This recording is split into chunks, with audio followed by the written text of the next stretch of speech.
Hello, welcome back to another Fires on my channel. I'm Jacob from Jacob's Books Corner. We're doing a August wrap-up. That's what this is. I read a total of 8 books this month that I adored. Most of them. I think almost everything got a 4 out of 5. I did have one DNF, which I'll talk about towards the end of the video, as it's counted as a book I read this year so far, because I always count my DNFs as a full read. But I do plan on going back to it later on this year as well to finish it off. Alright, let's get started. I want to firstly go through the books that I personally don't have a physical copy of yet. Some of them are coming in the mail, some of them I will never own. Starting with Riven by, I can't think of her name. This is about a famous musician who's having a hard time with the spotlight, ends up going to a bar randomly and falling in love with the person singing, who once had a dream and then that dream got crushed by some personal things. I loved Riven. I read it probably in 2 days or something like that. I thought it was amazing. I thought the chemistry was off the charts. The sex scenes were phenomenal. I was just looking for something relatively short to read one night, and I was so impressed. So this gets a 4 out of 5 for me. I absolutely adored it. There's some minor story elements that kind of pissed me off, but other than that, I would highly recommend Riven if you've been interested in it, or if any of that sounds familiar, or anything like that sounds good to you. The next book we gotta talk about is The Marionettes by Katie Weismer. Now, Jacob, you're asking, the audience is asking, where is that review? You promised the review. It's coming. I'm just having a hard time editing. This review is gonna come out, I think, on next Monday. I think is the goal, is to get it up and running for you guys. But I've had some real personal issues this month. August was a rough one. That's why the Marionettes review, spoiler, non-spoiler, and spoiler review, is not out yet, but it is coming. It'll be out in September. This follows Valerie as she is graduating to become one of the Marionettes, or she is hoping to graduate to become a Marionette, and that is she is a blood witch, and they basically are the protectors of the vampires in this world. It's written by Katie Weismer. It's book 1 of a paranormal romance. It has tons of amazing content, such as really graphically gory scenes that I adored, to really steamy romance that I also very much enjoyed, to the world itself that I didn't want to leave and I was really sad, to a phenomenal cliffhanger that I cannot wait for Wicked Powers in December. I'm very excited, and that review will have a non-spoiler and a spoiler section for anybody who is curious. The Marionettes. I'm actually rereading it as we speak right now. That's how much I loved it. I'd also like to mention with Marionettes, it did make it in probably my top 10 of the year. I'll be very curious to see if Wicked Powers makes it into the top 10 above it, because it is a sequel and I'll be so much invested into the characters already. So we'll see. That is the issue with having 2 books come out that are in the same series, is you do have the rivalry. I mean, I'm gonna have like 4 Katie Weismer books to choose from to be put in my top 10, but the Marionettes definitely has a strong contender. The next book that is an extremely strong contender in this video, I decided to cut down my 5 fantasy vlog into 3 fantasies, because I've read 3 fantasies and I just don't think I want to read any more of them. So that video is coming. It's much more like a wrap-up than a vlog, so I'm very sorry about that. I do explain it why in that video, why we had to do it this way. But one of those books I did finish for that video was Song of Achilles by Madeline Pesci. Is that Cheryl Blossom? I'm Cheryl Blossom, aka Cheryl Bombshell. Okay, whoever's on the cover. I'm really bad at names, and you know I'm bad at names. This follows Patroclus as he and Achilles meet when they're 7 years old, and they grow a fabulous bond within the first 3 pages, and you follow them for the next 20-something years up until the War of Troy and the ending, which I did not know. Fun fact: you would think I would know the ending of Troy, right? You know, because duh, it's Achilles, and what happens? No.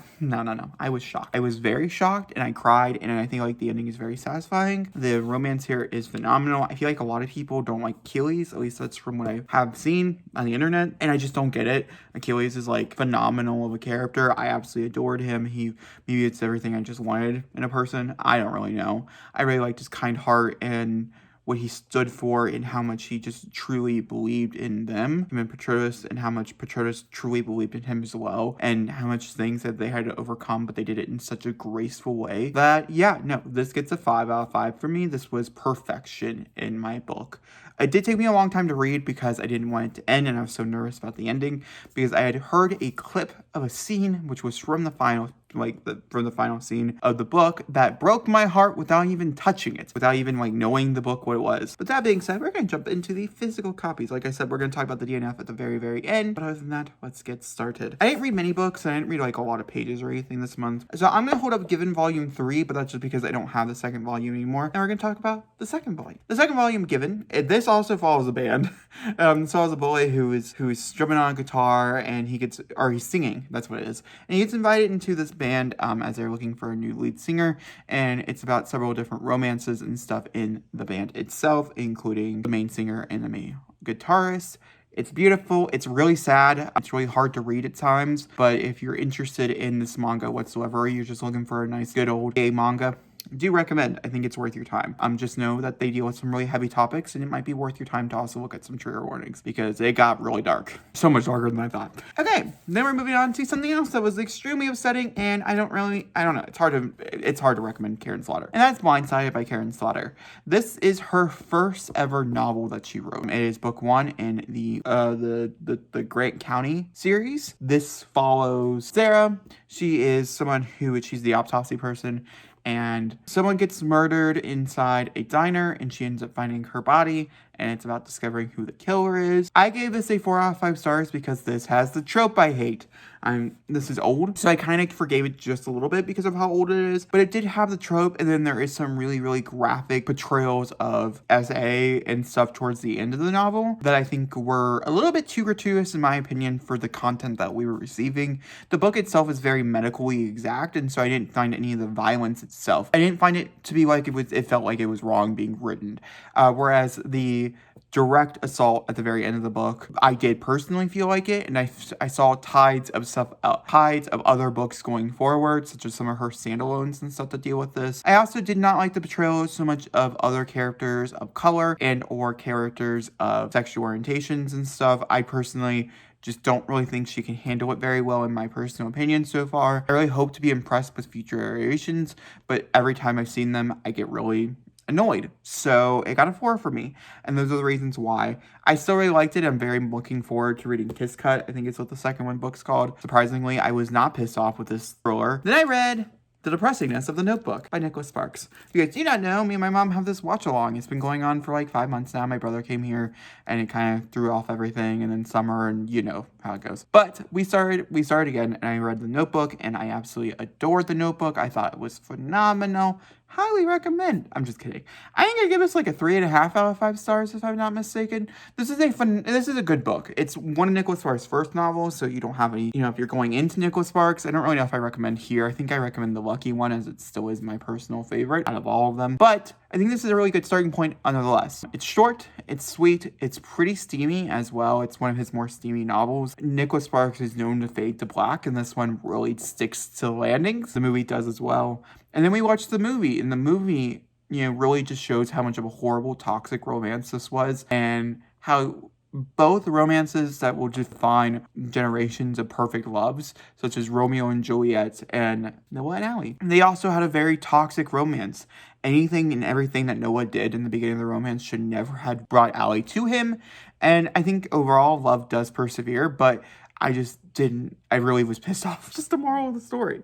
So, yeah. Then we're going to jump over into the Bane Chronicles just for a quick second so I can talk about the third novella, Vampire Scones and Edmund Haredale. This is right before we start Clockwork Angel, which I'm having a hard time reading just for the simple fact I'm just, like I said. But I really liked Vampire Scones and Edmund Haredale. I ended up giving it a 5 out of 5 stars. It's by far my favorite, and so far the only novella that I've read that I highly recommend if you want to get more in details of the Shadowhunter world, especially if you like the politics of the world and you're curious to see Magnus and Camilla's first ever outing, or if there's a specific Edmund Haredale who is brought up many times again, and you want to see that story fully fleshed out to its fullest. Highly recommend. The politics here, I think, are phenomenal.